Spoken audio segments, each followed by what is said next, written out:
Hey guys, Ashton Coltman here. Today I want to share something that I think is really important for anybody who's looking at tracking the performance of the Calgary real estate market over the next year. And I think a lot of people fall into this category. We're all pretty mindful about what's going on in our real estate market and how it's being affected. It's no secret what's going on in terms of sales and statistics that are shared very publicly through news media sources, et cetera, when it comes to our market specifically. I wanted to share a tool today that's in existence that you might not be aware of that provides a much more accurate picture of what's going on in the real estate market, not just in Calgary, but across the country. And that is the MLS Home Price Index.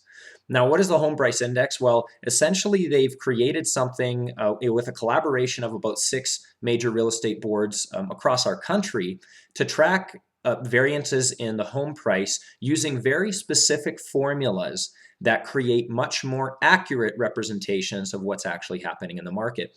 What I mean by that is this. We know that if we look at things like average price or median price, a lot of the times those rely heavily on the statistics used to get to those averages.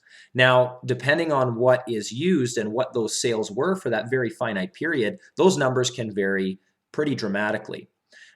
We also know that in a market like Calgary, there are different sectors of our market that are performing worse than others. For example, the properties above 500,000. So the home price index is a really pure way of looking at specific fundamentals in the real estate market and tracking them, like I say, not just for Calgary, but for 6 major centers across Canada. So have a look at the information. There's a really cool link I'm going to supply for the Vancouver Real Estate Board that talks more in depth about why using averages and median prices are not very effective. Look at the information, educate yourself on the home price index, and use it as a tool for yourself when you hear news through the media and newspapers and so on.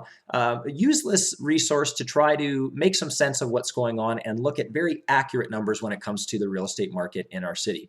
I hope this was helpful. Get out there and educate yourself. Click on some of the links, and I'll see you again real soon.